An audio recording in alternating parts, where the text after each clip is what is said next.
Christopher Bell is $1 million richer, Joey Logano is not too happy about it, and Michael Waltrip took throwing the caution flag a bit too literally.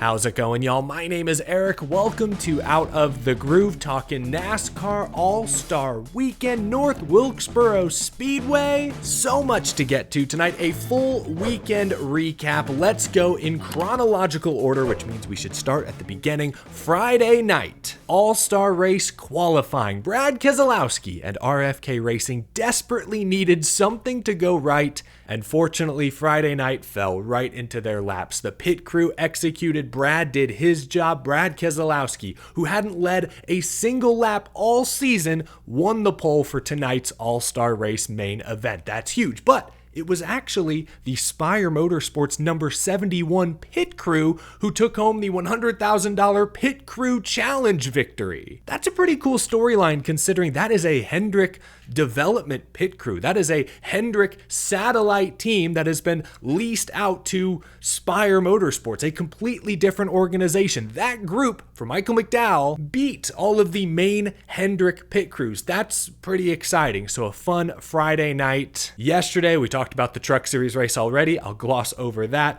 But in the heat races for the Cup Series, it was Brad Keselowski and Christopher Bell leading from wire to wire, winning their respective heat races. Very, very difficult to pass at North Wilkesboro Speedway, especially up front. If the leader has that preferred outside lane, it is very difficult to complete a pass on the bottom. But that brings us to today, Sunday afternoon, the All-Star Open. Shane Van Gisbergen leading the way, but his Chevy did not handle the same once he got put back in traffic, even on fresher tires. He floundered around 7th place. Meanwhile, Ryan Preece was able to work his way forward, got up to 2nd place, but on the final restart, Preece ran straight over the orange choose cone. That's a penalty. Gets sent to the rear of the field, eliminated from all-star race contention. As a result, Carson Hocevar wins the Open. John Hunter Nemechek, who took tires late, charged through the field, gets the 2nd transfer spot, and Noah Gragson, for the 3rd consecutive year, wins the fan vote. He battled power steering issues in the Open, got those fixed for the main, and was actually fairly competitive. But back to Ryan Preece for a moment. He was not about to let that orange cone violation go. RFK Racing posted this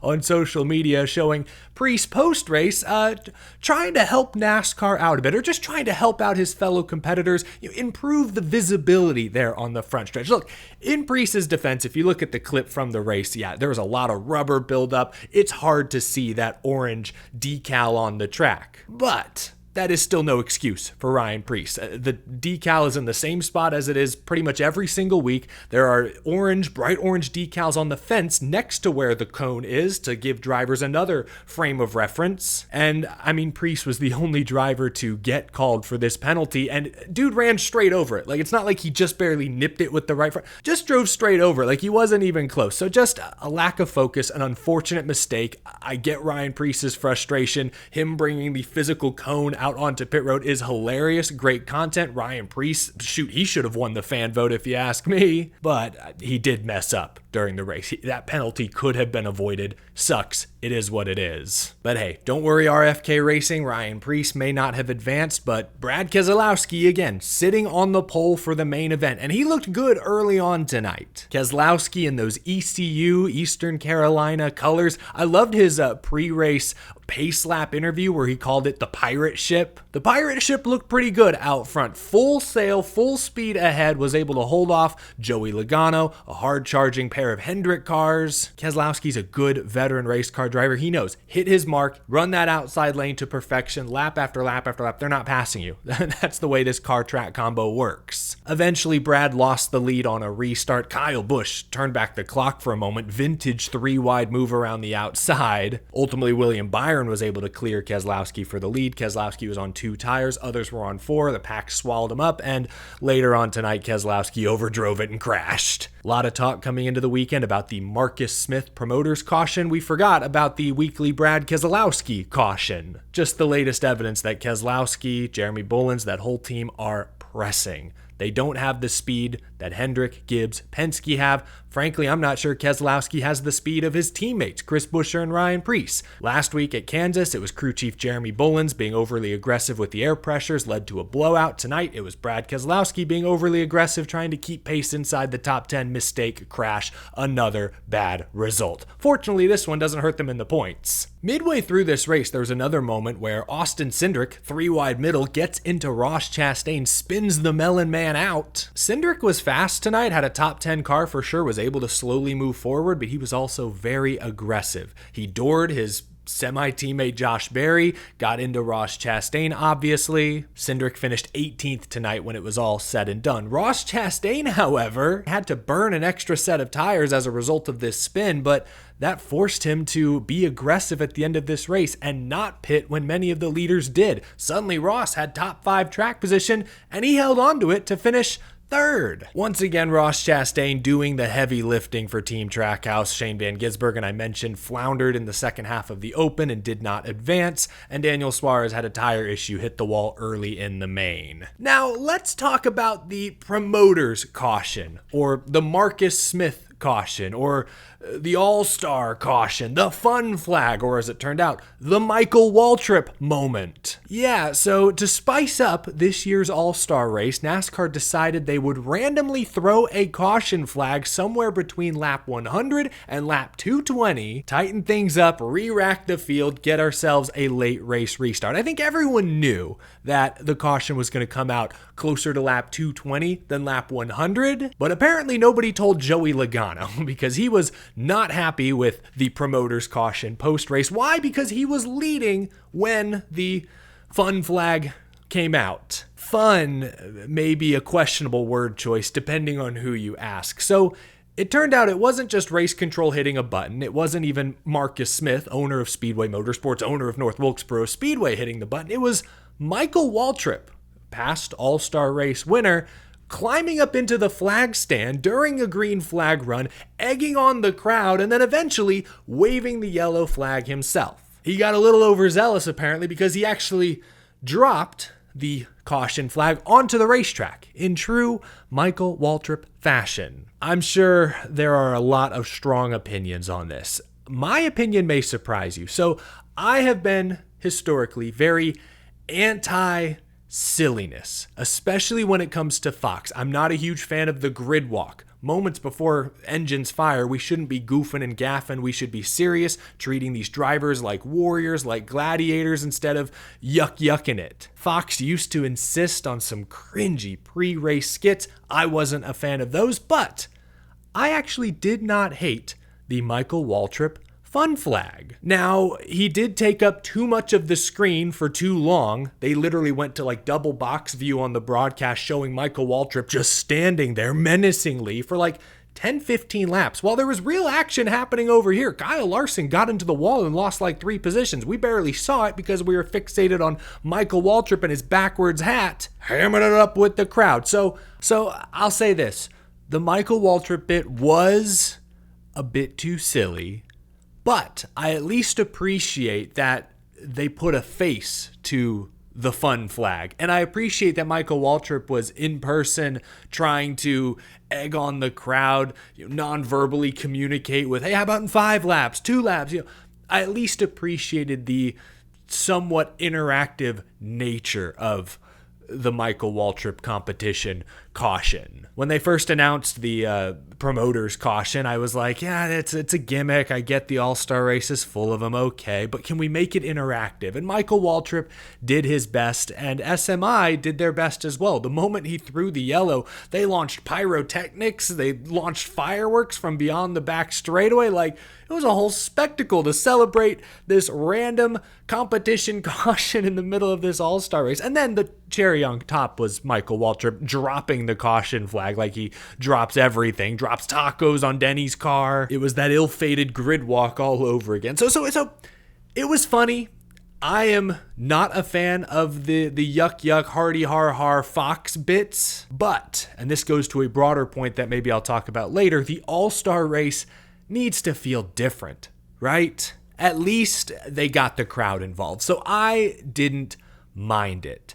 You know who did mind it, however, was Joey Logano, the 2024 All-Star race winner who led the most laps in the 2025 race. Joey Logano was leading at the time of the Michael Waltrip caution, although Christopher Bell was keeping him pretty close. Then the field had a decision to make: pit or not. Joey Logano and his teammate Ryan Blaney chose track position. They stayed out, as did Ross Chastain again, who was out of tires as a result of that spin. He stayed out. Carson Hocevar stayed out, and Harrison Burton for Rick Ware Racing stayed on the track as well. Christopher Bell, William Byron, Chase Elliott, so on, all came to pit road, took right side tires. Christopher Bell restarted 6th with 26 laps to go. Honestly, I thought Logano was in a great spot. I think he had the best car tonight, and clean air, track position meant the world. So difficult. I keep repeating myself because it's the truth. So difficult to roll the bottom and complete a pass at North Wilkesboro Speedway. We saw this in trucks and cup. This isn't even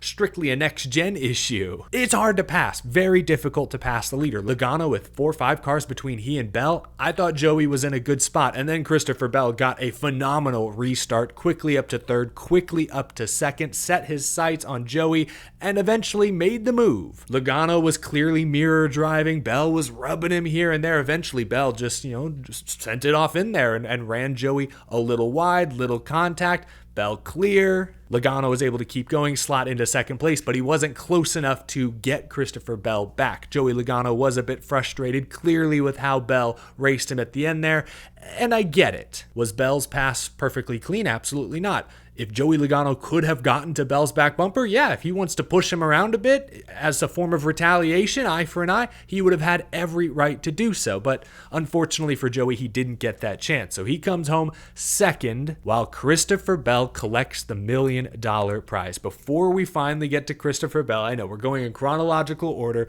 Again, Joey Logano was not too happy with the fun flag towards the end of this race. You get the trying to choose my words correctly on the caution situation, and obviously I get bit by it, so I'm the one frustrated, obviously. But Joey's post-race interview with Fox on pit road was kind of weird. Like, I get his frustration with Bell. I understand how he wishes he would have had a chance to get Bell back. That's totally fair, but he really zeroed in on the promoter's caution, the gimmick, as he put it, which it is. It is absolutely 110% a gimmick, but he zeroed in on that and said, I want to talk to Marcus Smith about this. It's like, what did you not read the bulletin that went out weeks ago or before this weekend? It's like almost like Joey Logano didn't know there was going to be a promoter's caution. Like he was blindsided by it all of a sudden. Oh, they're just throwing this because I'm out front. That's what it must be. Like, no, Joey. Everyone knew there was going to be a late race caution weeks ago. Like, we've had weeks to prepare for this. That's not what decided the race ultimately. The race was decided by split pit road strategy. Christopher Bell was in 6th. Clean air, track position, preferred groove at North Wilkesboro trumped everything all weekend long. Tires mattered, sure, but clean air, the race lead, mattered most. You had that. Unfortunately, Bell got a phenomenal restart, better than most all night long, and got up to 2nd quicker than anyone expected, and Joey was just at a tire disadvantage. Ultimately, the race just came down to split strategy call, and the 2 best cars all night, Logano and Bell, went at it. Joey can be frustrated, sure, with how Bell raced him at the end. I entirely get it. It's a little rich coming from Joey Logano, who we know is not shy about rubbing someone or using the bumper, but I get it if you're a little frustrated that you didn't get to retaliate. I get that part. It's the zeroing in on the fun flag, the promoter's caution. That I didn't quite understand. It sounded to me like he wanted to go confront Michael Waltrip. Like, that's...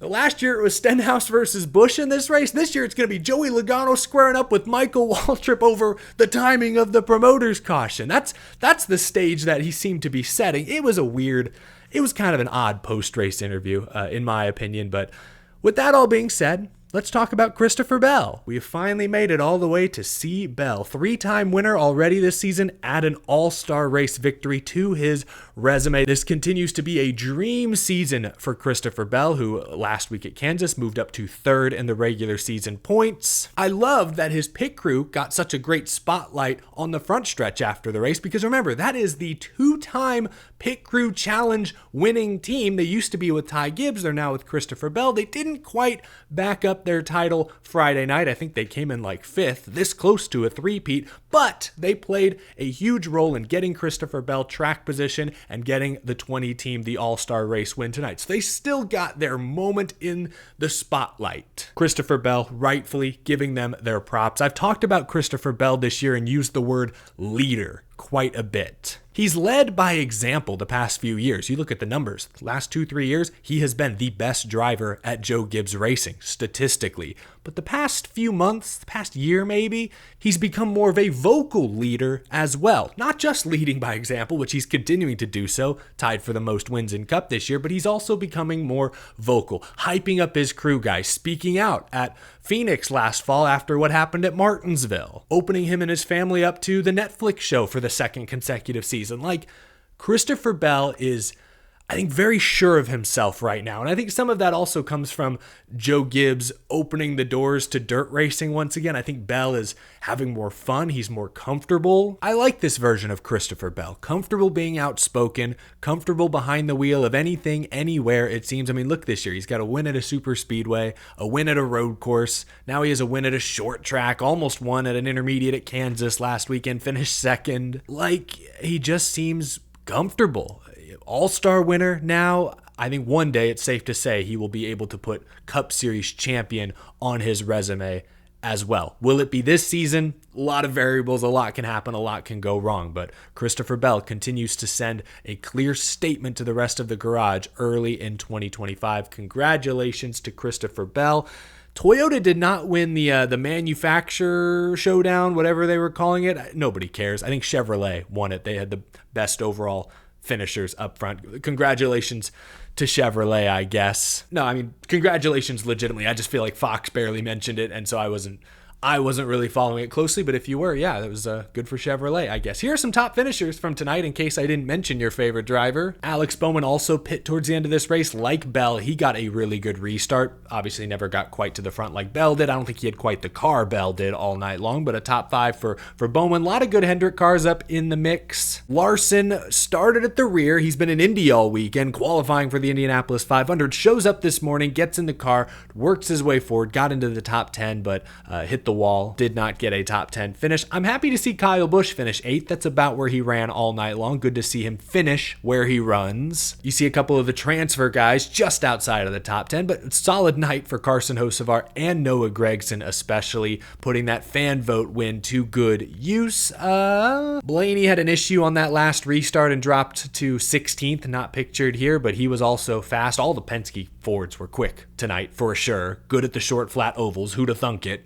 But yeah, there you go. Top finishers tonight at North Wilkesboro Speedway. But it's really all about finishing P1 in the All-Star race. It's all about that $1 million.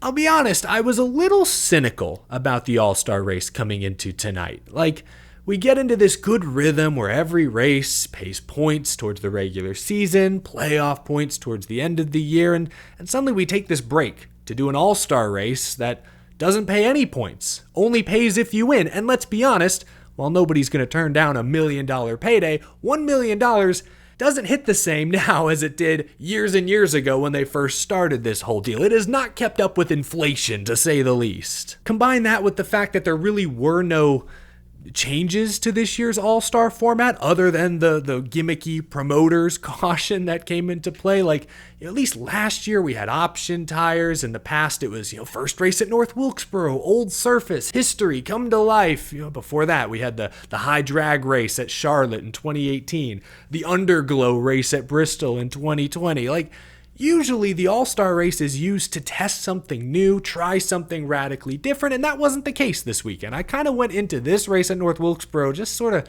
shrugging my shoulders like, It felt more like an interruption, a distraction almost. Like, I'm ready for the Coke 600. Memorial Day weekend's going to be huge. Okay, I guess we'll run this All-Star race in the meantime. You know what I mean? But I'm happy to say that tonight's race, really all weekend long, especially if you include the truck race, this weekend hit a lot harder than I thought it would. The racing was, dare I say, good. I think this was the best cup race I have seen at North Wilkesboro since the whole revival project a few years ago. And you know what? That is going to translate to the Groovy Gauge, powered by electric e-bikes. I thought this was a good race. Very difficult to pass the leader, for sure, but it's encouraging to see North Wilkesboro widen out. They could run the white line, they could run the wall, some bumps, especially in turn 4, it looked like, added some character.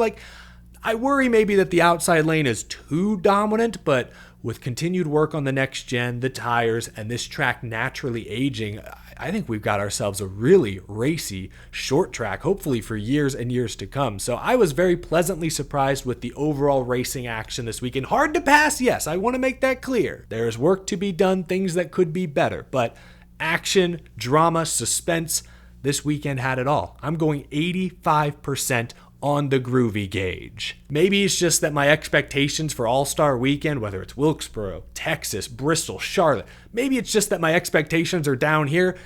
This race was fun. I had a good time with this event overall. So a worthwhile distraction ahead of next week's Coca-Cola 600, the real deal. I still believe going forward, the All-Star race needs to have a more defined purpose. I think it's important to test things at the All-Star race. We can't just rely on gimmicky caution flags as the selling point. Going forward, if we insist on having an exhibition race in the middle of the season, I want this to be used for something bigger, testing something, trying out a radical new venue, or in this case, revitalizing an old one.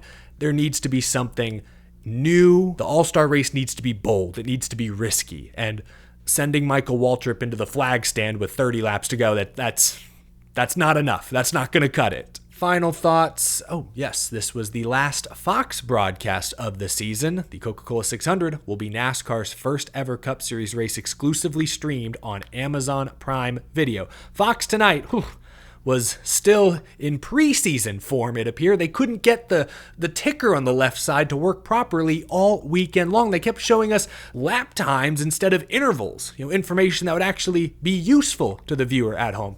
I don't get it, Fox. How are we still working through glitches and technical difficulties 15 weeks into the season? You've had all spring to get these sorted out. You're supposed to be in mid-season form, not preseason. Come on, Fox. Anyway, yes, Amazon Prime Video next week for the 600, the next 5 races. Excited to see what Dale Jr., Steve Letarte, and the broadcast booth there bring to the table. Don't forget, LaJoy, Carl Edwards, the pre-race and post-race show. I'm excited to see what Prime Video brings to the table in 1 week's time. Anything else? Future of North Wilkesboro, should it get a points date? Yeah, maybe, honestly. That's the one thing we didn't see tonight was lap traffic. It was hard to pass the leader, but if you have to change your line, get through traffic, that could present some opportunity. So, 400 lap race at Wilkesboro with 40 cars or close to it in the field might bring even more action. So, I wasn't sure the past couple of years about the future of North Wilkesboro, but after tonight, I think they could host a points race. No doubt. 100%. But on that positive, uplifting note, I hope you enjoyed tonight's video. Leave a like if you did. Subscribe for more NASCAR race reactions, commentary, news, rumors, and so much more every day, every week, all year long. I got that somewhat backwards. You know what I mean. Big thank you to my Patreon supporters as well. Have a great rest of your weekend, folks. Actually, by the time you're watching this, it's probably already Monday. Have a great week or start to your week. I'll talk to you again soon. Thanks for watching, folks.